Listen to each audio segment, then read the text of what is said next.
Welcome to Nothing Ventured with me, Arish Shah. This is the podcast where we explore the people and stories that make up the tech and venture ecosystem. Don't forget to subscribe, like, rate, and share the podcast because it really helps us get the word out to more people who are curious about understanding even more about the world of venture capital.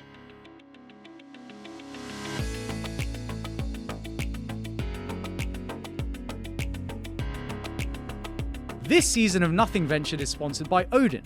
Odin helps angels, VCs, and founders to raise and deploy capital seamlessly. You can structure your SPVs and now run your funds, handle capital calls, portfolio management more smoothly and easily in one place. Founders use Odin to raise their entire round in a few clicks by simply sending investors a link and receiving investments immediately. Odin works with over 5,000 investors and over 150 emerging fund managers and angel syndicates globally.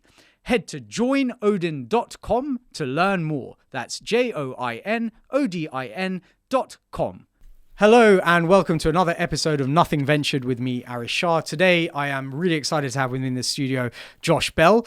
Josh is one of the founding and general partners at Dawn Capital, which recently raised an incredible $700 million fund, despite the current headwinds in the VC ecosystem. Dawn is a specialist B2B software investor, backing category-defining global companies at Series A and B, often following on all the way through to exit. In today's episode, we talk about the fact that venture has matured and is generating amazing returns despite challenging times.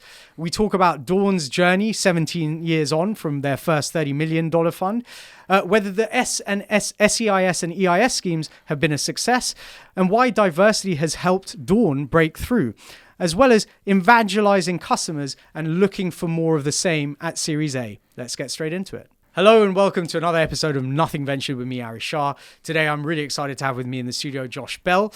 If you haven't had a chance to check out some of Josh's background, do look at our primer episode, which we released a couple of days ago.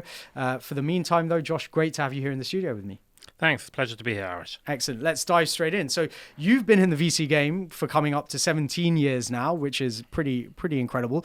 Give me a sense of where you think the ecosystem is right now in the context of both the reset that we've been experiencing over the last couple of years, as well as the fact that Dawn just raised this incredible $700 million fund, recently closed. Clearly, there is still capital out there seeking a home.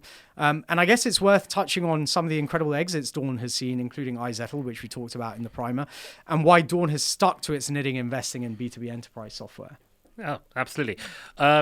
Look, we see venture capital now being very much, it's a maturing asset class in the sense that it's had its proven returns through challenging times over the last 15 years.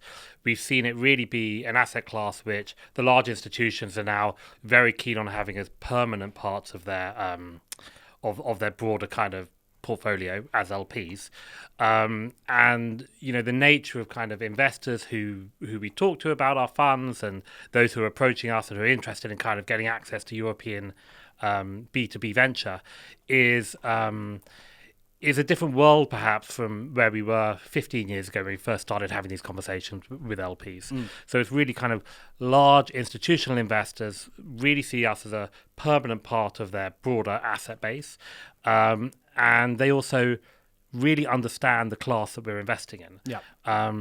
In large part because we've had terrific success stories within venture of companies going from 0 to 100 billion like Airbnb and beyond, you know, as we discussed in the primer. Some huge companies being built off the back of venture capital.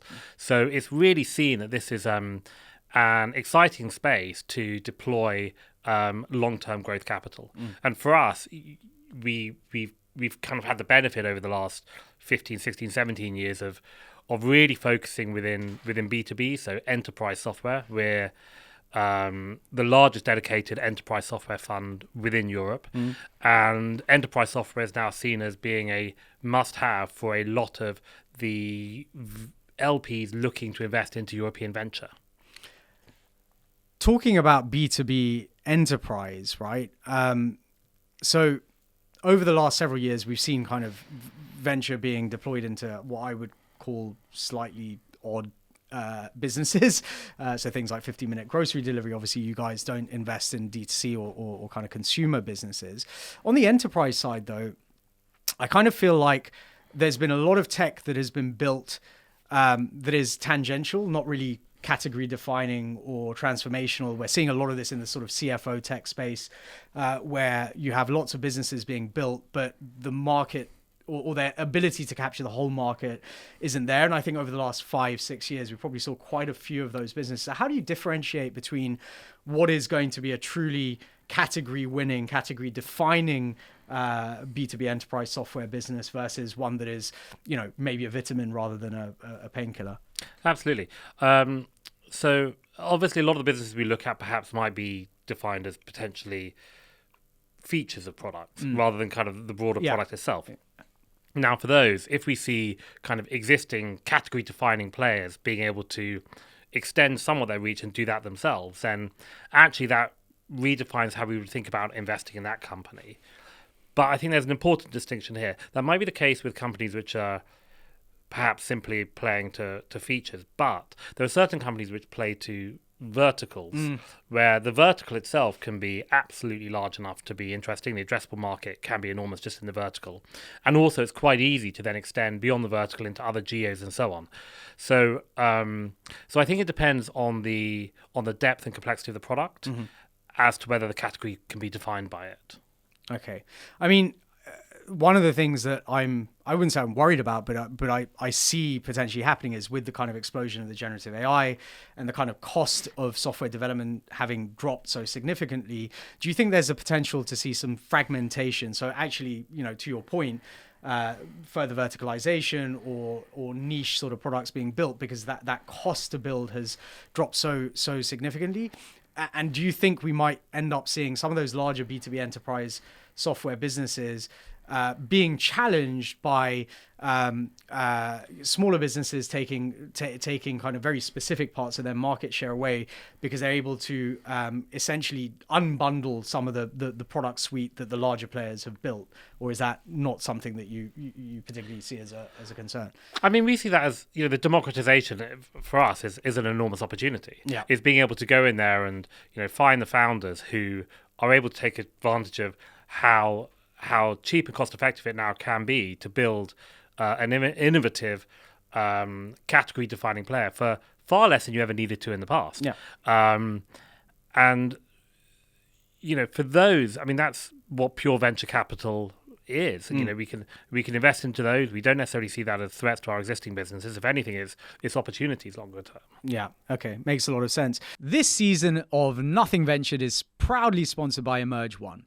Emerge One provides fractional CFO support to venture-backed tech startups and scale-ups. They work with businesses from C to Series B that have been backed by some of the UK, US, and Europe's best venture capital funds.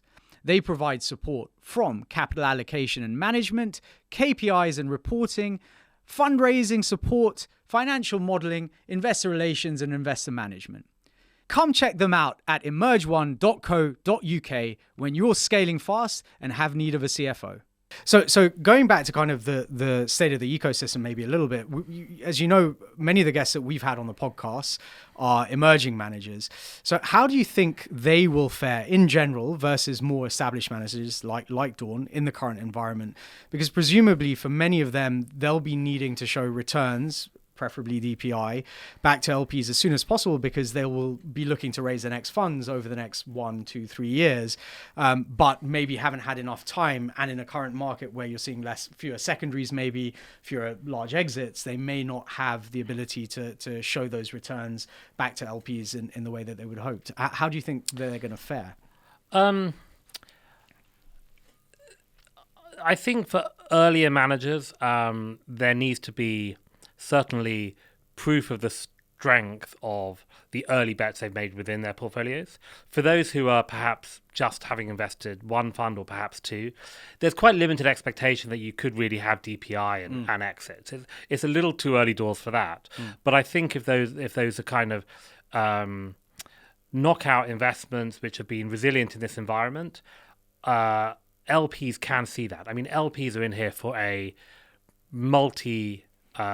manager, multi-decade investment game, and for them it's not like they ever take a view of, well, it's just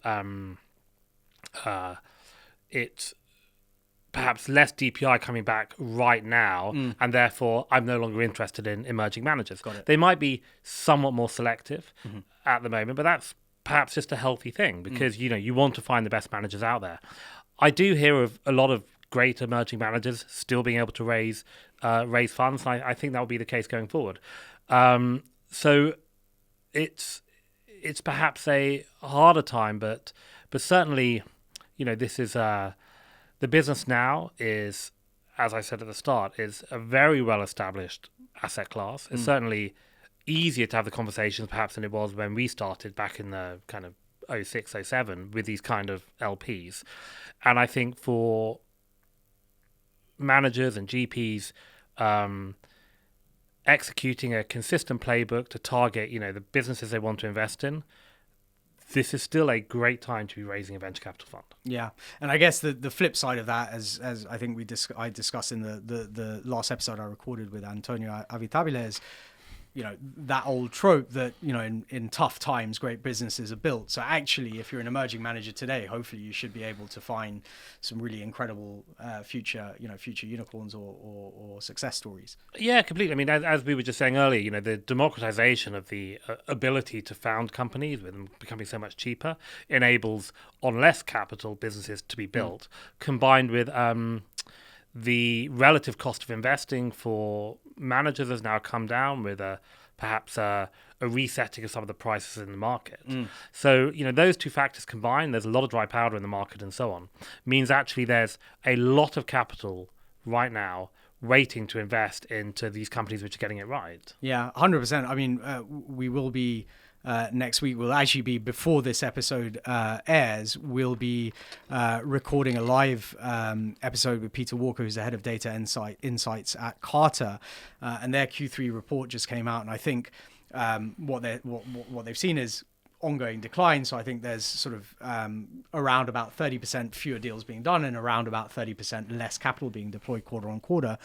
But equally, the median valuations have increased a little bit, right? So clearly great businesses are getting funded, right? And that's testament to the dry powder that's still out there. So it's less a case of there isn't money. It's more a case of for the right businesses, there is still a huge amount of capital waiting to be deployed.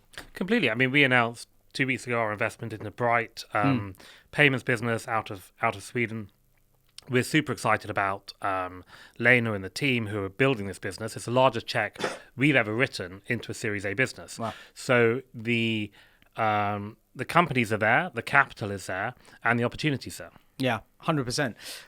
When we first met, just changing tack for a second, we had quite a brief but very interesting conversation, certainly from my perspective, around the way the UK especially has incentivized early stage investment via schemes like SEIS and EIS, how it's recently relaxed the rules on pension funds' ability to invest in risky asset classes and more.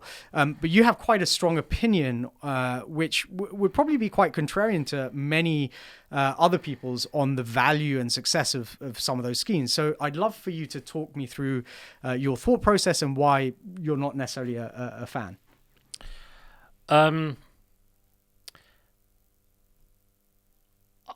I think there have been some schemes which have been established, which have been supporting companies which perhaps have had the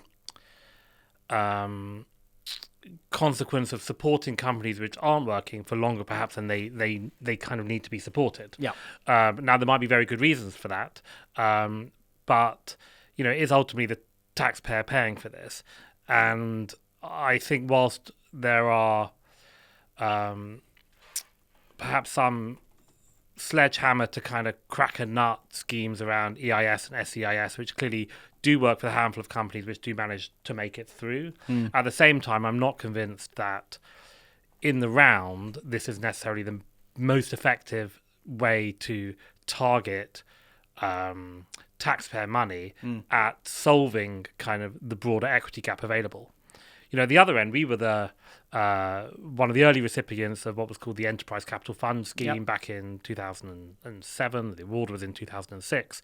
This was based on the US government's SBIC scheme to encourage first managers in the venture capital space to raise to raise their first funds and to be able to deploy, £2 to £5 million into early stage companies, addressing the equity gap that was, under resourced at the time.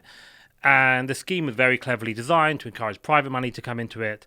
And over 40 schemes or 40 funds so far have been raised and deployed. I think that was a very effective use of government money, looking at the returns, and perhaps more effective than some of the tax breaks to individuals to support other companies without actually looking at the quality of the companies themselves. Yeah, I think, I go to and fro on this a lot. I think obviously what SEIS and EIS have allowed many to do is to build more companies, but they aren't necessarily going to be category defining companies, I think, which is probably your point, right? And they continue to raise under SEIS or EI, more typically under EIS into the longer term, but then are also, I talk to a lot of founders, obviously, a lot of those founders are surprised, I think, maybe when they're not able to raise venture, because they assume that having raised SEIS and EIS, that is an actual pathway to being able to raise from VC, whereas obviously as an angel, I may be happy with the 3, 5, 7, 8x return, maybe even less. It doesn't necessarily matter. Plus, I get my tax break, so I have that incentive. Whereas, obviously, for VC, it's very much about, well, I need to return the fund plus, right? Which requires a certain type of business founder, as you've mentioned, to be able to do that, right? So one of the things that I think has always been interesting to me is here in the UK and Europe, I think more generally, we tend to see less venture at the pre-seed level versus, say, the US, because SEIS and EIS have kind of eaten up that area, whereas and therefore you have this sort of this issue or this circumstance where you have many more businesses being founded but not necessarily at the right quality. Would you agree with that?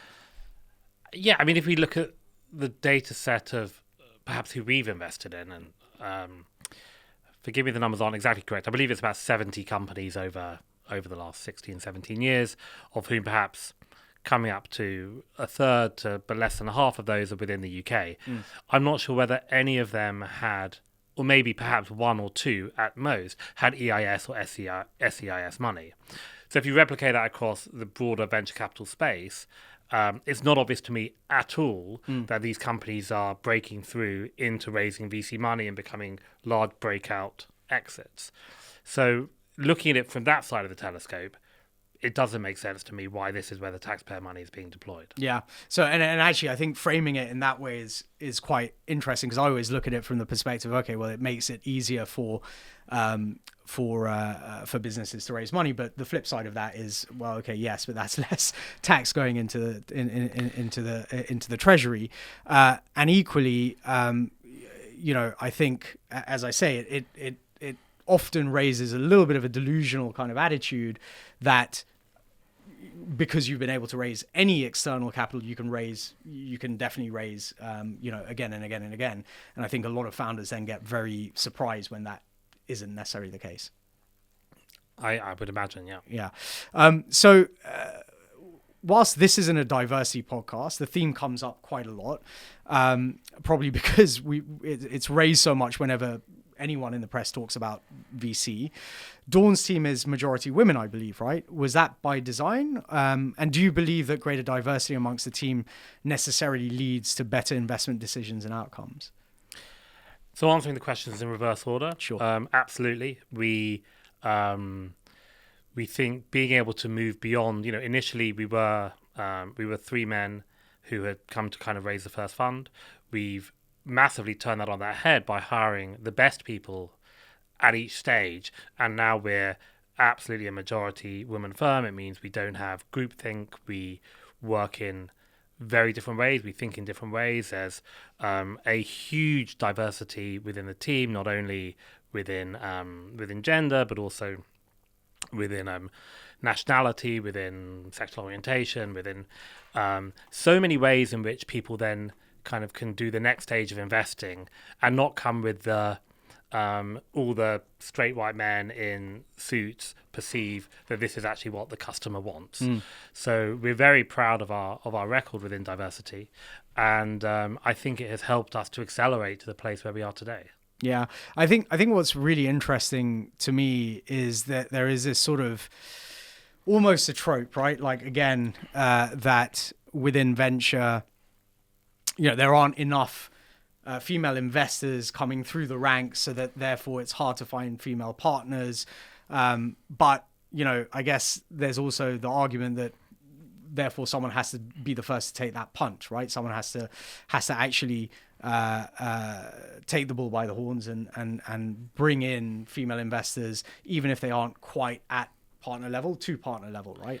Yeah, I mean, we have a very specific model, which is we really bring people in early doors, associates, sometimes as VPs. They come in there and they really spend time, as in a number of years with Dawn, progressing through the ranks. We never do external hires. What it means is that Evgenia, who's now a general partner, it's the most senior role we have within the firm.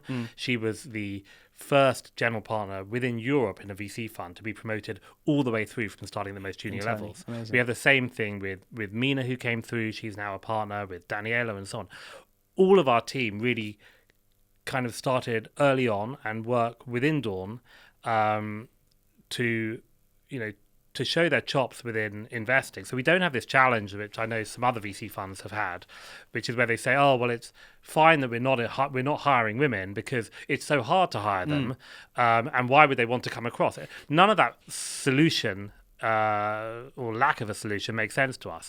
We bring in simply the very best people we do at the entry level as investors. And what we've actually found is, in more cases than not, it's been women who've broken through and been promoted to be partners on our investment team. Yeah, I think that's super interesting. I think there's probably a couple of things that come out of that. So firstly, often when I talk to people within venture, especially at the more junior levels, they tend to not see that pathway up to partnership within the funds that they're working in, within the firms they're working with. So it typically becomes more of a job than anything else. And that leads to a lot of kind of attrition and moving around. So obviously the fact that Dawn is able to encourage and drive people through the ranks, I think is really commendable. I think the second kind of thing, and I'll probably get smacked down for saying this, but I have a feeling that women in general tend to stick things out a bit longer and are less sort of jumpy in terms of looking for that next role or promotion or step up the ladder. And as a result, because they're patient around their approach, they're able to work through those ranks, right? Because they're sticking with the same firm and going through that process, as opposed to, I guess, certainly from my experience, a lot of guys will constantly, after 6 months or a year, want to look for the next thing, right? The next shiny object. Look, it's from our side, it was a long-term game. So it was really finding great team members years ago and having them be promoted through the ranks. And it happened at the time that in more cases than not, it ended up being women who were the strongest candidates to come in. And then often it's been the women who have been the best investors and worked their way through the ranks. So that's where we are today. And that's, worked incredibly well for us. Yeah. So definitely a playbook that others should consider taking on, I think. And finally, just to sort of wrap up, for anyone building in the B2B space right now, what are the sort of metrics and growth profiles that they need to be showing to be able to look for investment from Dawn or others as they approach sort of Series A? Because obviously we see a lot of the napkin SaaS metrics and so on and so forth. But from your perspective, what are you looking for? Absolutely. So we look for a couple of things. At the highest level, we look for evangelizing customers who are paying significantly for the product and want more of it.